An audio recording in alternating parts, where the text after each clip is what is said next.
Magandang araw mga kababayan, kumusta po kayong lahat? At narito tayo ngayon sa channel ni Ka Eric at papanoorin nga natin ayon kay Ka Eric ay ang bagman daw ng Marcos Jr. So sabay-sabay po nating panoorin mga kababayan. Hello mga kababayan. Kasama niyo po ngayon si Ka Eric sa isa na namang episode ng video analysis at video talakayan. Sa puntong ito, magbibigay tayo ng update at pagpapaliwanag hinggil po sa resignation ng tinatawag na bagman ni Marcos Jr. or isa sa mga bagman niya. Ito pong si Undersecretary Jojo Cades ng Department of Justice. No? Mantakin mo, taga DOJ ka, nakikialam ka sa mga diskarte ng flood control projects. Eh di talagang may katotohanan o malapit-lapit sa katotohanan ang pattern of your activities.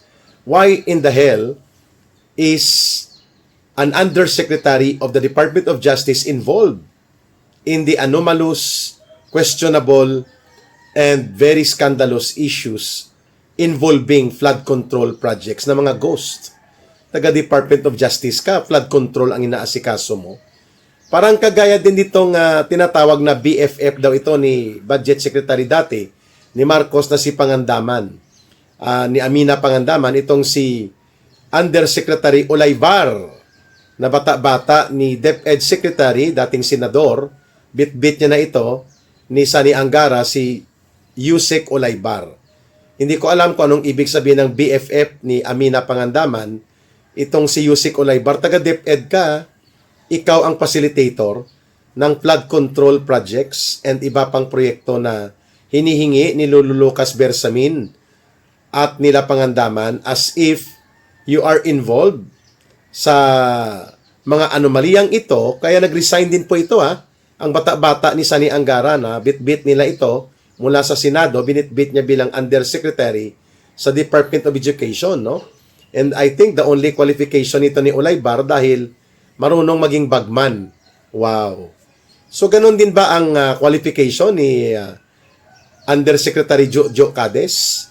Binanggit ito mismo ni Saldico, si Jojo Cades, samantalang si Yusek Olaybar, binanggit po ito at pinangalanan ni Yusek or Undersecretary Bernardo na mga sindikato na nanghihingi, naglalakad, na mga proyekto, no, kay Lolo Lucas Bersamin ang itinuro ni Yusek Bernardo na ang tagalakad itong grupo nila Sani Angara sa DepEd 2.5 or 2.8 billion pesos na mga proyekto.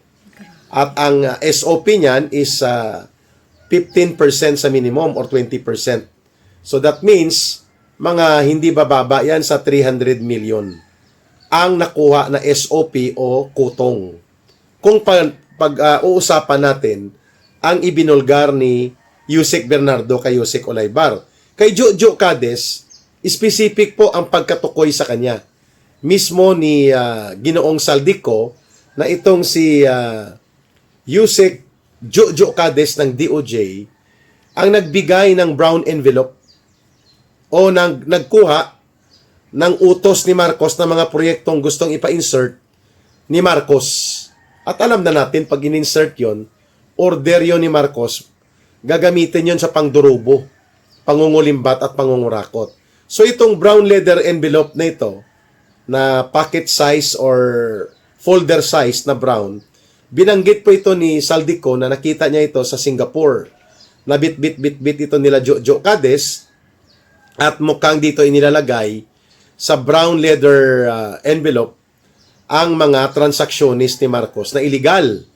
Kasi doon din po hinugot ni Olaybar itong pinag-uutos ni Marcos na almost or mahigit 100 billion pesos na mga insertions na pinapatrabaho niya kay Saldico at doon nagsimula ang mga banggaan nila sapagkat gustong hatiin ni Saldico 50 billion sa DPWH, 50 billion doon sa unprogrammed appropriation para hindi bumukol. Kasi pag ipilit daw, sabi ni Saldico, ang 100 billion pesos na insertion ni Marcos for 2025 budget, bubukol ang DPWH. Mas malaki pa ang budget ng DPWH kaysa budget ng Department of Education o ng sektor ng edukasyon na sa ilalim po ng saligang batas, hindi pwede yon. dapat ang highest budgetary priority would be the sector of education. Pero ang nangyari, dahil hindi pumayag si Marcos, pinagalitan niya si Saldico. Bakit nyo pakikialaman ang aking insertions? Humanap kayo ng inyong proyekto at insertions. Huwag yung aking pakialaman. Yun po ang nag-hand in at naghugot ng insertion order na yan mula sa mahiwagang brown leather envelope ay si Jojo Cades. At lumalabas pong pangalan ni Yusek Jojo Cades sa marami pang mga transaksyones na siya ang pinapalakad ni Marcos outside sa scope ng sindikato ni Romualdez at ni Saldico. May bagman pa daw si Marcos at ito ang itinuturo, si Jojo Cades, according to reports na kumakalat na ngayon, kaya napilitan siya mag-resign, no? Siguro hindi rin to binitbit ni Boyeng Rimulya papunta sa ombudsman dahil alam din ni Boyeng Rimulya ang diskarte nitong Jojo Cades, ano? Kaya nga naiwan ito sa DOJ, pero ang kapal ng muka, ano? Inantay pa niyang sumambulat ang iskandalo ng mga pagiging bagman niya bago siya nag-resign kahapon, no? Pero walang investigasyon kagaya din ng pag-resign ni Lolo Lucas Bersamin at ni Amina Pangandaman. Si Bersamin, Executive Secretary, si Pangandaman, Budget Secretary. At itong kulukoy na si Manny Bunuan, DPWH Secretary ni Marcos for 3 years. At ito ang namuno ng sindikato sa DPWH.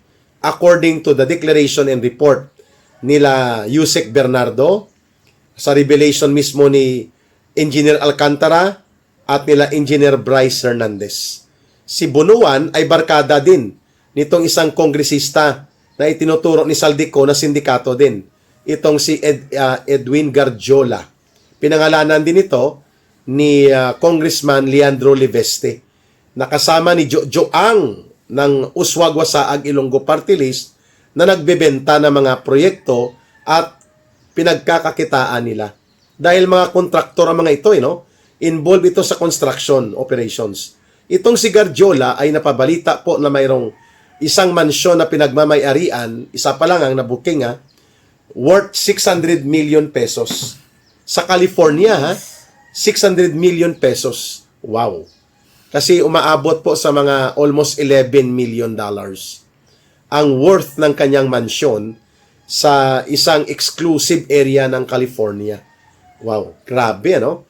So si Garjola at si Bunuan magbarkada.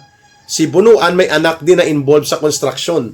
At ito din si Jojo Cades, may mga kontraktor ding mga involvement siya. Bakit hindi ito sila pinag-iimbestigahan?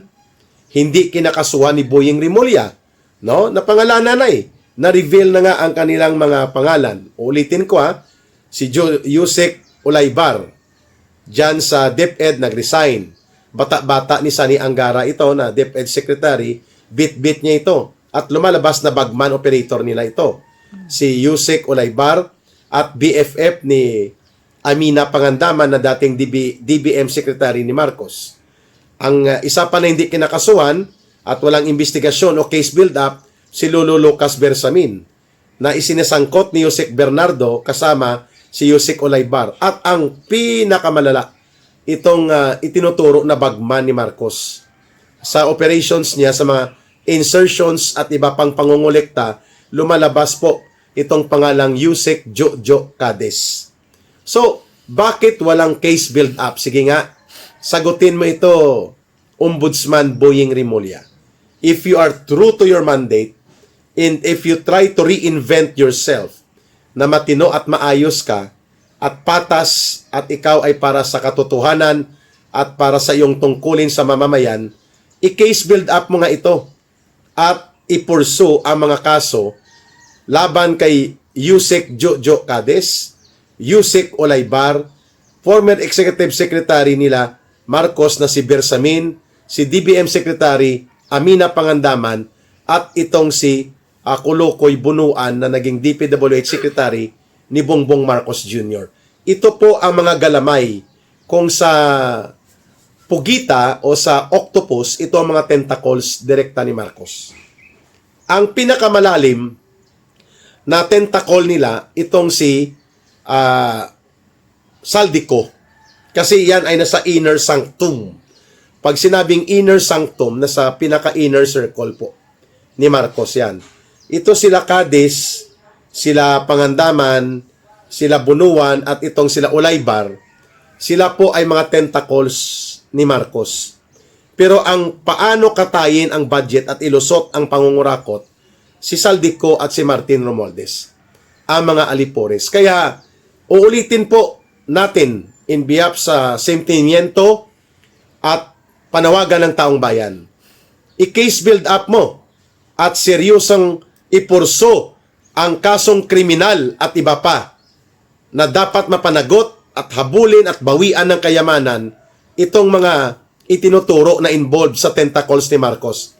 Habang hindi mo pa kayang kasuhan si Romualdez na brad mo sa fraternity na Upsilon at hindi mo kayang banggain si Marcos na siyang naglagay sa iyo at nagmaniobra para ikaw ay maging ombudsman, ipakita mo na may natitira ka pang dangal para tawaging ombudsman, Ginoong Boying Rimulya. Kasuhan mo, i-case build up po ninyo at seryoso na i-pursue ang criminal case and prosecution laban kay Yusek Jojo Cadiz. Kilala mo ito. Nakasama mo ito sa DOJ bilang bagman operator ni Marcos. Si Bersamin, na dating Executive Secretary. Si Amayna Pangandaman, na dating DBM Secretary. At ganon din po, itong si Bunuan na pinatakas na nila Marcos patago sa Estados Unidos. At itong si Yusek Jojo Cadiz at Yusek Ulaybar. Bakit wala? At dapat pati si Ralph Recto. Kasi sinabi na ng Korte Suprema, mga kababayan, mali at illegal ang pagkuha ni Marcos at ni Ralph Recto upang ilagay sa National Treasury at ipalusot papunta sa unprogrammed appropriations na pundo ang 60 billion pesos sa PhilHealth. O bakit walang case build up kay Ralph Recto?